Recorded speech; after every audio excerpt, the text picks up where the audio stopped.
Selamat berjumpa kembali sahabat-sahabat doa pagi GKI Samanhudi. Sebelum kita memulai hari ini, mari bersama-sama kita mendengarkan firman Tuhan, kita berdoa. Bapa dalam surga, terima kasih untuk hari ini. Kami mau memulainya dengan mendengarkan firman-Mu. Berkata-katalah kami siap untuk mendengar di dalam nama Yesus. Amin. Firman Tuhan terambil dari Matius 7 ayat 7 sampai 11. Mintalah maka akan diberikan kepadamu.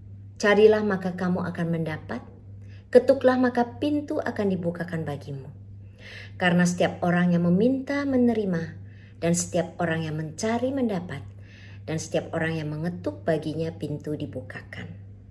Adakah seorang dari antara kamu yang memberi batu kepada anaknya jika ia meminta roti, atau memberi ular jika ia meminta ikan? Jadi, jika kamu yang jahat tahu memberi pemberian yang baik kepada anak-anakmu, apalagi Bapamu yang di surga. Ia akan memberikan yang baik kepada mereka yang meminta kepadanya.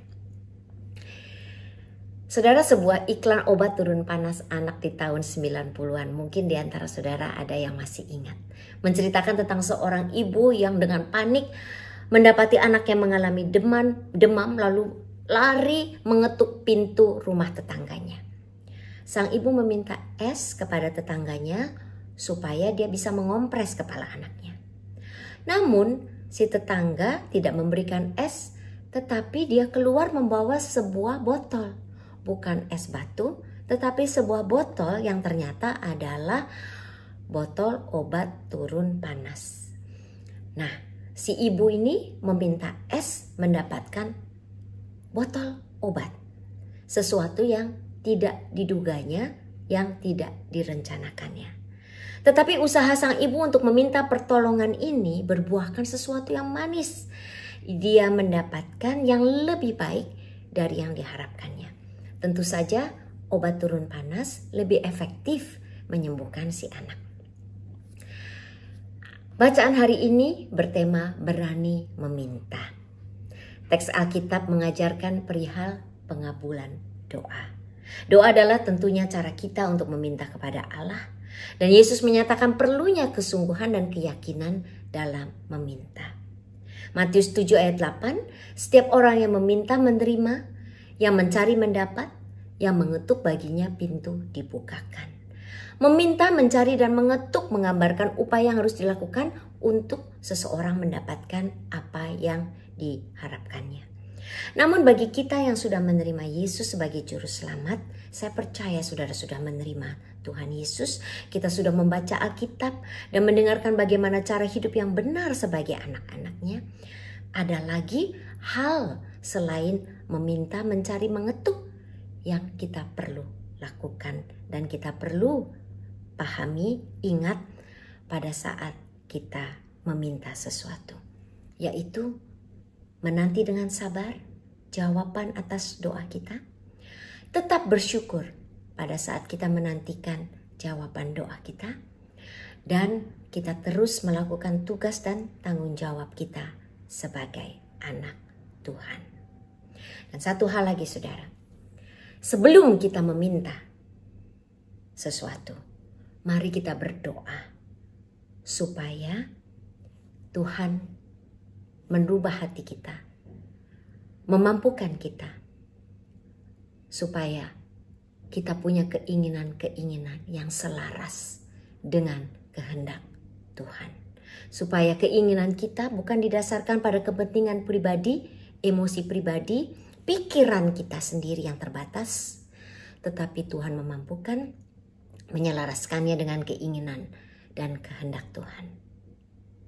Kita seringkali tidak tahu apa yang terbaik bagi kita. Tuhan pasti tahu yang terbaik bagi kita. Jika keinginan kita selaras dengan kehendaknya, ada hikmat yang Tuhan berikan, maka ada damai sejahtera dalam hati kita dalam memintanya. Klop akan kerinduan dan permintaan kita dengan rencana Tuhan. Saya akan ajak kita sama-sama untuk menyimak kisah rakyat Betawi si Pitung. Di masa lalu, di tanah Betawi yang subur, hiduplah seorang pahlawan rakyat bernama si Pitung. Dia memang adalah seorang bandit, tapi dia cerdas dan berani. Kita tidak boleh ikuti apa yang dia lakukan. Tapi memang kadang-kadang dia melawan hukum, melakukan niatnya untuk membantu rakyat miskin yang tertindas oleh para penguasa yang saat itu korup. Jadi Hollywood punya Robin Hood, orang Betawi punya si Pitung. Tetapi sekali lagi jangan diikuti apa yang dilakukannya. Tapi dalam cerita ini si Pitung merasa sangat prihatin melihat penderitaan rakyat yang semakin parah akibat tindakan sewenang-wenang dari penguasa yang kaya dan korup. Lalu ia berdoa kepada Tuhan dengan tulus hati, memohon diberikan kemampuan, keberanian, dan kecerdasan untuk cari akal membantu mereka yang membutuhkan. Dan Tuhan mengabulkan doanya. Si Pitung diberikan kecerdasan, kepintaran sehingga dia bisa menjadi kaya, dan dengan apa ya yang dihasilkannya dia membantu ekonomi rakyat miskin. Namun seiring waktu si Pitung merasa frustrasi melihat ketidakadilan yang terjadi yang dia lihat. Dalam keputusasaannya si Pitung meminta kepada Tuhan untuk menghukum semua penguasa yang menindas dengan cara yang keras dan kejam. Dia minta penguasa tersebut mendapatkan balasan yang setimpal sehingga tidak ada lagi ketidakadilan di negaranya.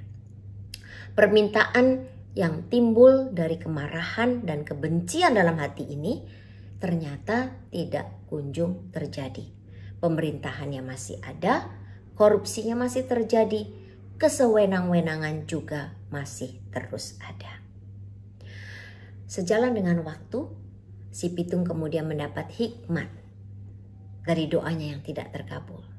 Dia sadar bahwa doa itu mungkin memang keluar dari kepentingan pribadinya. Tetapi dia juga sadar bahwa tindakan-tindakan yang dilakukannya dengan niat baik, dengan keterbatasannya, dengan kemampuannya, sesuai dengan porsi dan kesempatan yang sudah dia miliki, ternyata tetap bisa membawa dampak dan membantu rakyat yang miskin. Dia melakukan apa yang dia bisa dan dia serahkan kepada Tuhan apa yang di luar kekuasaan atau kemampuannya. Dari cerita Pitung, mari kita diajak untuk mengevaluasi permintaan dan doa kita.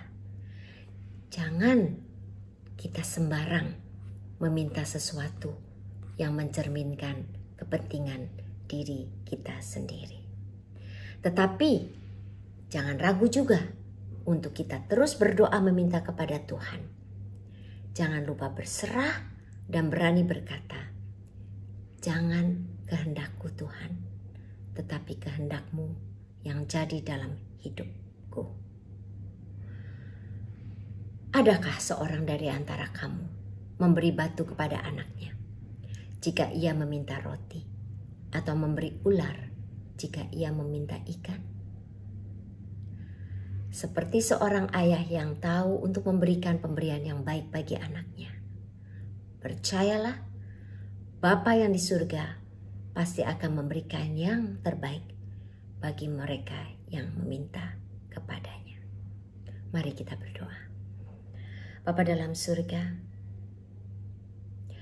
biasanya kami datang berdoa dengan sederetan permohonan.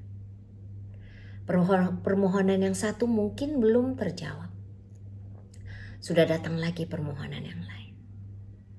Pada hari ini saya mau berdoa ya Tuhan. Berdoa yang agak berbeda. Yaitu, sebelum saya menginginkan atau memohonkan sesuatu, mendambakan atau ingin mendoakan sesuatu, Bapa, saya berdoa terlebih dahulu. Berikanlah hikmat kepada saya. Selaraskan keinginan saya dengan kehendak-Mu. Buatlah permohonan saya, kerinduan saya harmonis, selaras dengan kehendak-Mu. Seperti dua rel kereta api yang berjalan secara harmonis, tidak bertabrakan. tidak berbenturan. Dan mampukan kepada saya untuk memiliki kesabaran, iman yang teguh, dan terus berpengharapan, tetap menjadi berkat, tetap setia pada saat saya memohon, menantikan jawaban atas doa saya. Terima kasih ya Tuhan. Di dalam nama Tuhan Yesus kami berdoa.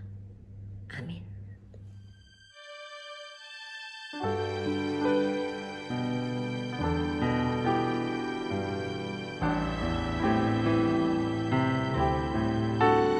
Ku perlu Engkau Tuhan di setiap waktu.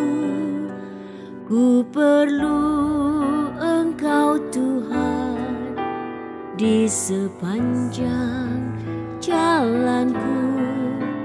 Engkaulah harapanku, tempat aku mengadu.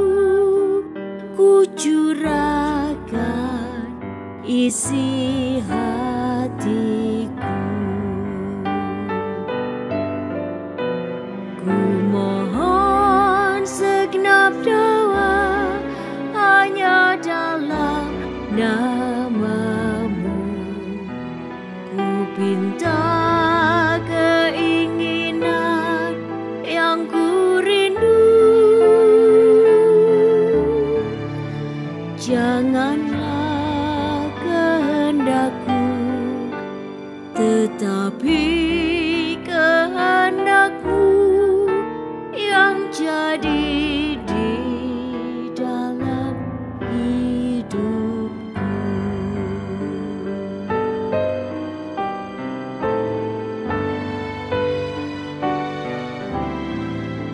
Ku perlu Engkau Tuhan di setiap waktu.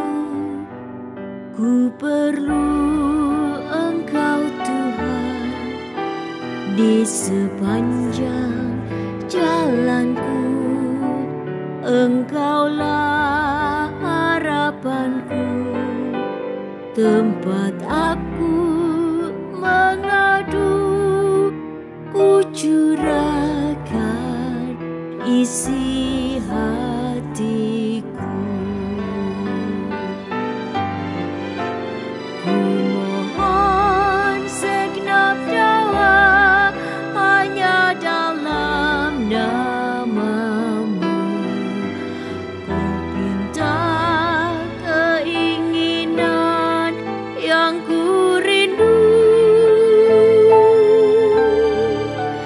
Janganlah kehendakku, tetapi kehendak-Mu yang jadi di dalam hidupku. Ku mohon segenap doa hanya dalam nama-Mu. Ku pinta keinginan yang ku rindu.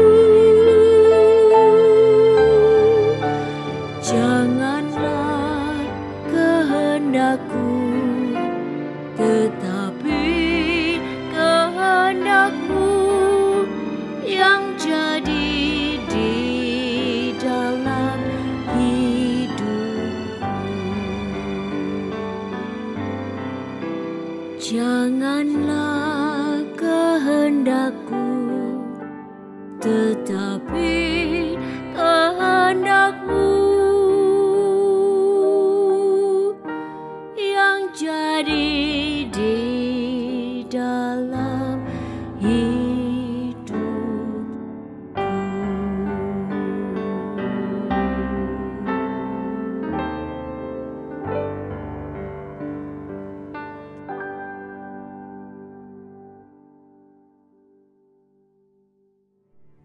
Bagi Bapak Ibu yang memiliki pergumulan khusus dan ingin didoakan, bisa menghubungi rekan-rekan pendeta di nomor berikut.